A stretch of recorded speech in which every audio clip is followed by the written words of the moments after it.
get your feelings hurt. Read this.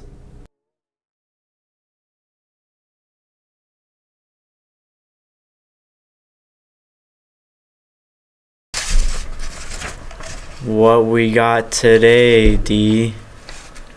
Looks like another YouTube link. And, wow, YouTube. What the?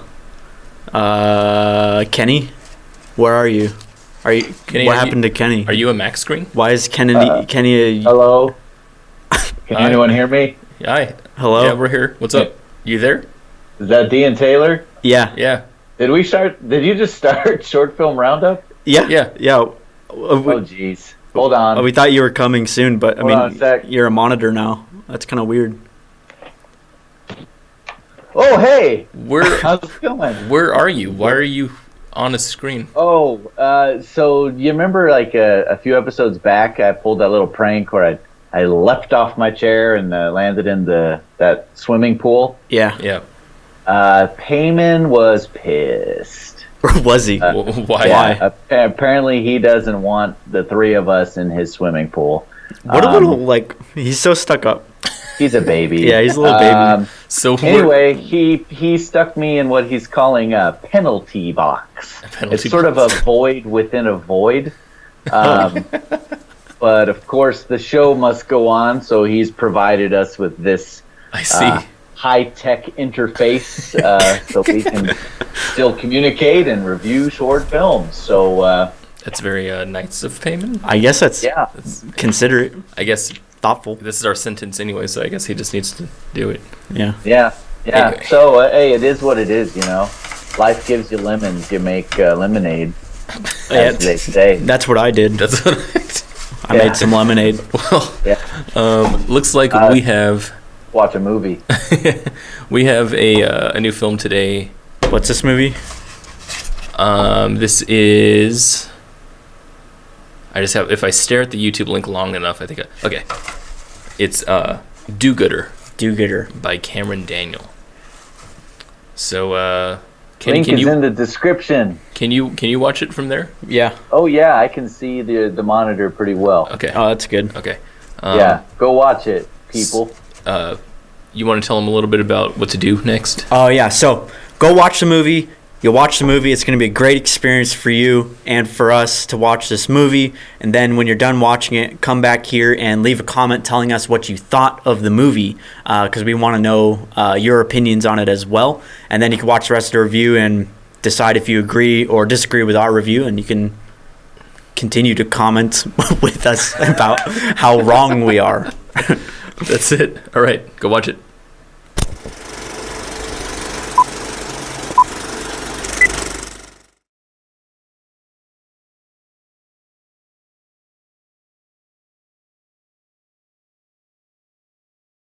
We're back. Woo! What a movie. Whoa. So that was Do-Gooder. Do-Gooders? Yeah, Do-Gooder. By Cameron Daniel.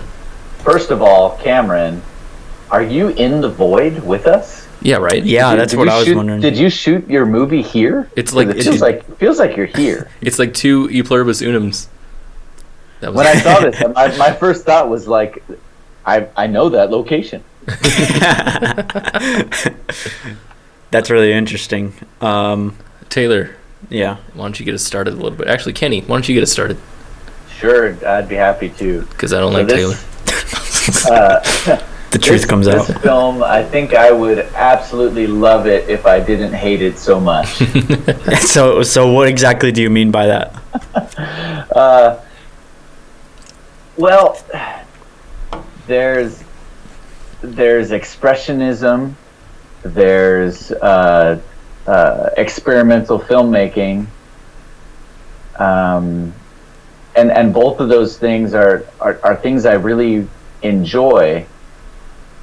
But even when the point is very obscured, there's still a point. And what I felt like here was just aimless. It felt like everything was aimless. It felt like it had like a neat aesthetic and maybe an interesting world being developed here, maybe interesting rules of a world. but none of it ever went anywhere at all. And even a very abstract, high art film like a Taylor Schofield makes drives the viewer to like an intended emotion, like an intended feeling or something, a point. Yeah. And to me, that wasn't here. This felt completely pointless. And that's not getting into some of the other problems that I had with like sort of the geometry of the way the shots were set up. The geometry. I believe this was the guy who called us out for for breaking the 180. Ooh, yeah. If that's so, then I think you got to take your own medicine, man. There were a couple shots here that were completely disorienting. From when the third character comes in the first time, we have him coming in on one side of the line, and then the reveal shot of him standing behind the tables on the opposite side. So it looks like it's two different people coming from opposite sides of the room into the shot. I can't agree because I don't remember. I don't know the exact scene. Well, you'll see it eventually here. Yeah, I really wanted to like. I don't know. I feel weird about this one because I can't say that I liked it, but I can't really say that I disliked it either.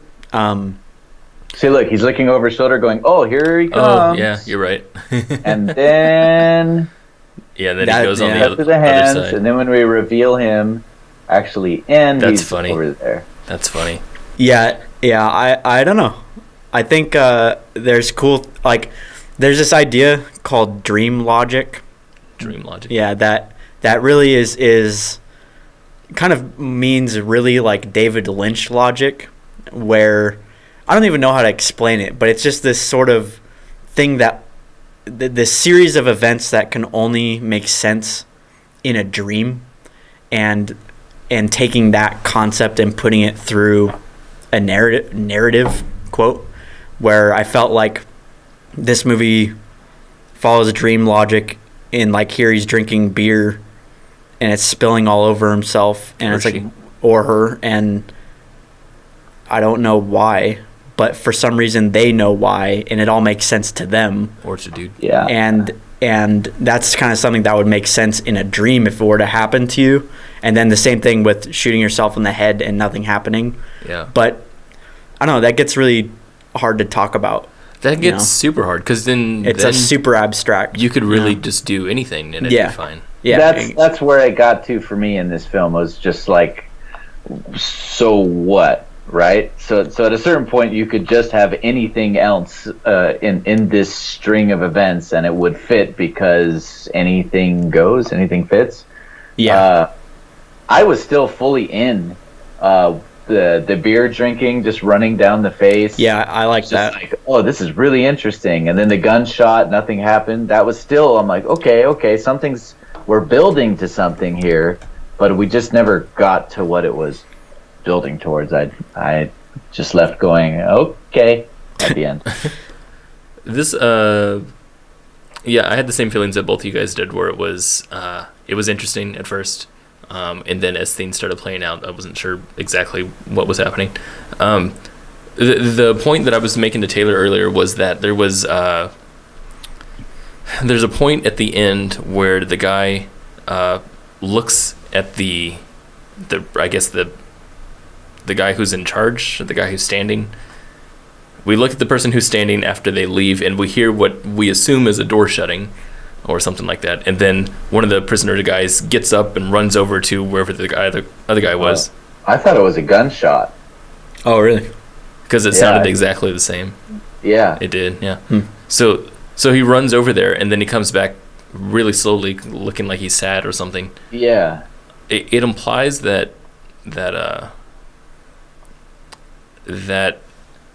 he's in there and he doesn't want to be in there. He got up and ran over to check something and came back. And the thing is, like, okay, so if he doesn't want to be there and he ran over just that one time, he was waiting for that other guy to leave, that means that he's not supposed to get up, I'm sure. But then why is he wearing a mask? Can he take off the mask? Can he do other things? Why does he come back to the table? It starts introducing a whole lot of questions. And if we didn't have that scene, I don't think we would have had those questions. You know, it implies that this takes place in a reality, or it takes place in a space that we understand this guy is imprisoned at, or at least is being held somewhere that he doesn't want to be. It like takes the surrealism out of it.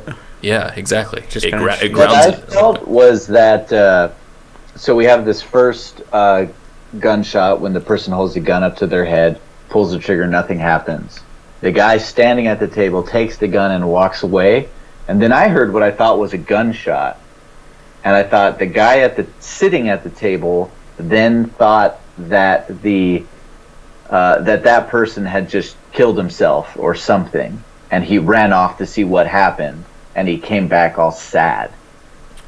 Well, So I mean, that's what it looked like to me. Like he was like, "Oh, our overlord killed themselves, and now I'm sad." I mean, like, I if don't he, get it, but that's what it looked like. why would he care? I guess is, you know. Well, why would anything? I mean, this. I mean, let's really try to read this, right? Let's try to read this the way we would like a poem. If we want to right? read this the way we like, if you want to analyze it, like For meaning? I yeah, mean- for any meaning at all, it really has no inherent meaning whatsoever. Pretty hard, You know, So, 'cause- well, I mean, okay. There's clearly a competition to get the beer, right? The beer is like a competition. They're both on edge to Right. try to get it first. Right. One of them gets it first. He can't actually drink it. He pours it down the front of his face, but seems to like enjoy it at the same time. There's no competition for the gun. Yeah. Only that one reaches for the gun and holds it to their head, pulls the trigger with no hesitation whatsoever. Yeah. So I think those two things have some meaning to the filmmaker, I'm guessing. That could be my first question to you, filmmaker. What are we going for here? Because that seemed to be significant to you, but the significance is lost on me. Yeah, it's definitely pretty interesting how by being the one to get the beer, it's like that shooting yourself is a part of being the winner of the race to the beer, which is really bizarre. I don't know how the two link. If this is a anti-beer short. That was also what was weird, was like he puts the beer in the center of the table, they both race for it. He puts the gun in the center of the table also, instead of just handing it to the person. And clearly that person is the only person who's meant to use it, because he's looking at that person the whole time. And then they use it, and then they don't die, but they shoot. Yeah, I don't know if there's any actual point trying to be made here. I'll say this. I do like that you did some extreme close-ups on the eyes of these two characters, and it seems like the two actors genuinely tried to convey emotion through eyes alone. Yeah, that was good. It can be dangerous unless it's extremely intended to put masks on your characters, because it dehumanizes them and takes away an actor's most valuable asset in their face. Yeah. Obviously, that's part of what you were going for. So bringing in those eyes, I think, was smart. Well, I feel like I don't know how it ties in, but I felt like that was the only way they could act, was through the eyes. Yeah.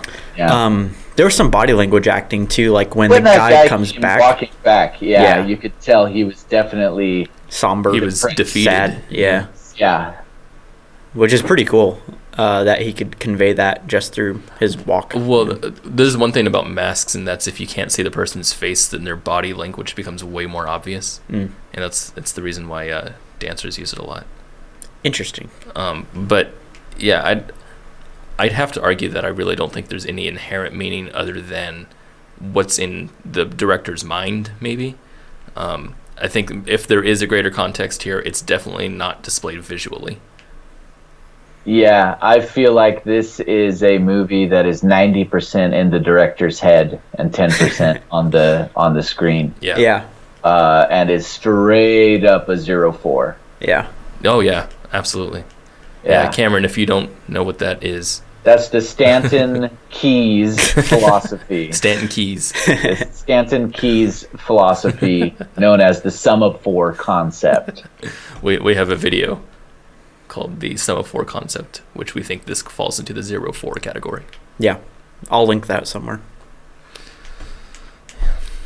Good eyes, good eye acting. Yeah. There's something else to say What? here. What? What could there possibly be?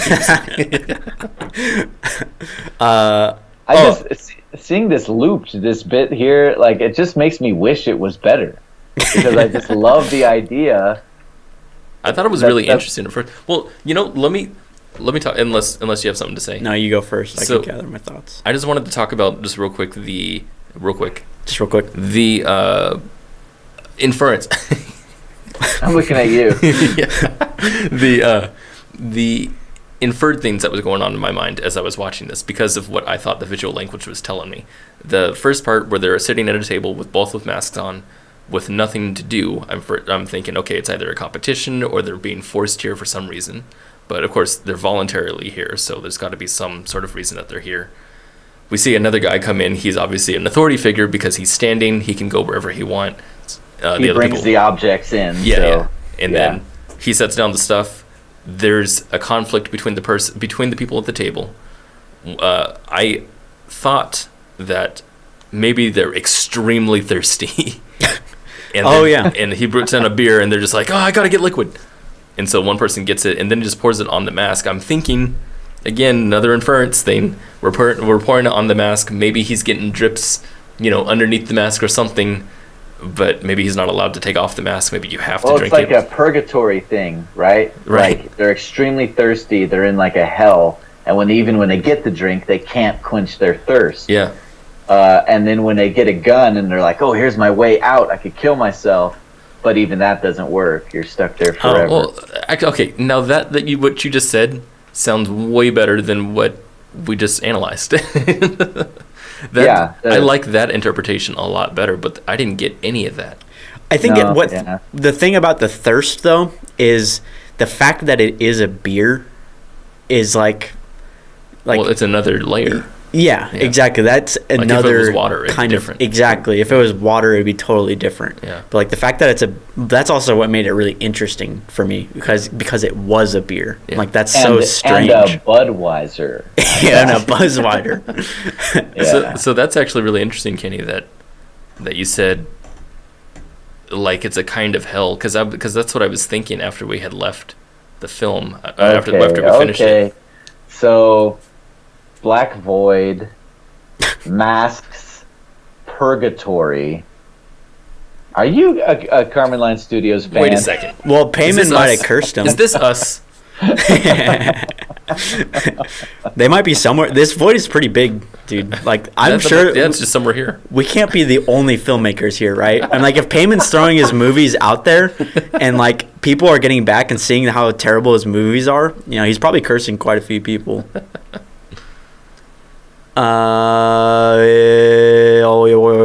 Interesting. That's all I got to say. This is interesting. I don't know if I would qualify it as interesting, but it's interesting. It's definitive. Yeah, there's some visuals here. It's a noteworthy film. I appreciate it for what it is. It's interesting to think about how this film might have been different if it was on a white background instead of black.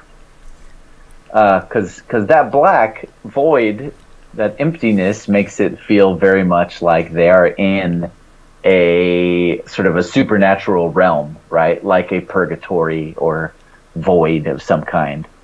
If it had been white, then it would have looked like they were subjects being tested, that there was something, clinical about it, almost like in THX. Yeah.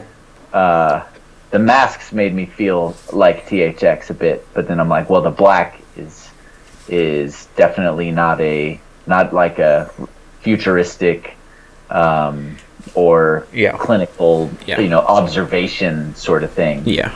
I want to know why the guy ran after the other guy did something that had a noise. Yeah. So and what was that noise? Was that a door shutting, a gun going off, or car backfiring. Why did the gun make a sound when the other person shot themselves? Did they? Why are they wearing masks? Why are they sitting at a table? Why did they fight over a beer? Yeah. Or is this even stuff that matters at all to you to get at getting across? And is this like Why did you jump a completely is this a completely self-indulgent experience for you? Which I actually love stuff like that, which is why I'm kind of like appreciative of this, because I like watching 100% like self-indulgence. Like, it's really interesting. Half of this movie, I was just like, hell yeah, I love this for half of it, and then by the time actually it was really the ending that sort of made that's what I'm saying. Yeah, it grounded it. Yeah. Huh. Yeah, because I was on board too, because I really liked what was being presented. There was strong emotion in the race for the drink. There was strong emotion with the gun, but not that strong, and then it got weaker, and so I thought it was so funny because it's so short, but it had this like roller coaster of emotion where I'm like, oh, this is cool, and now it's kind of weird. I guess that's a roller coaster. Just do we have any more questions about this film other than like, the 10 and 20 that we just... Please explain everything. Yeah. Definitely want to know the intent behind all this. The intent, yeah. Yeah. That's something I would like to know. I don't have any other questions. I have no idea. My only other question would be if how this fits into your pantheon of films. Oh, yeah. Is this your style? Do you ever do anything that's a bit more exposition heavy, or is this the way you like to visual storytell? I also want to. It's not even. Or not. I mean, that's assuming that it's storytelling is the thing. Yeah. Okay. Visually exist. There you go. I'd like to know where you shot this and what kind of location you had. Yeah, because if you're in the void, come say what's up. Yeah. Come say hi to us. Come on over. And stay out of the pool. Do not go in the pool. What do you call it? Payman is a pansy. Oh wow! You're just gonna go out and say that, huh? He's a bit of a snowflake. No doubt. True. But he also has some power over us. So you gotta be. I ain't scared. Show him some respect. I ain't scared. That's all I can say. I'm paying for it, dude. There's no Starbucks here. Really? None. Not even the even McDonald's? There's no Pete's either? No, there's like a grocery outlet. Ew. Yeah. And so you can get. Are they on strike there too? they're eternally on strike. Yeah. Those union protesters. Yeah. They're a never mind. All right. Is that about it? That's about it. So, do-gooders, thank you for submitting your film. It was cool and weird and left us completely perplexed. Yes, it did. Great. Great. If you happen to not be Cameron Daniel and you're still watching, please submit to us one of your films. Yeah. We have a forum that you can fill out in the description. You just click on the link, and then you type out the form, and you fill it, and you'll send your film right to us, and we'll add it to our lineup, and we'll review it. We can't add it, but it'll appear on here. Oh, yeah. I didn't say anything. It goes on the list. Magically. Cursed. We're cursed. Kenny, you good? You good, man? I'm just trying to see if there's any weaknesses in this thing. In the screen? Yeah, I don't think so. I'm trying to get out. It doesn't look like it works. I was trying to do that whole pink concept thing. Oh, yeah. From Dario. Yeah. I thought, well, maybe I could just. But Dario, how'd you do that, man? Just maybe we can do it. There's no escape, Kenny. You're stuck. Well, send me a text or something when you're ready to do the next movie. I'm just going to see if there's anything else good to eat around here. Okay. Later. Good luck with that. See you. See you, man. He went down. He went down. Wait, there's stairs there? What? I didn't know there were stairs. So interesting. Well, I think I'm going to go back to Pete's. Pete's? Yeah, you want to come? That's it. Yeah.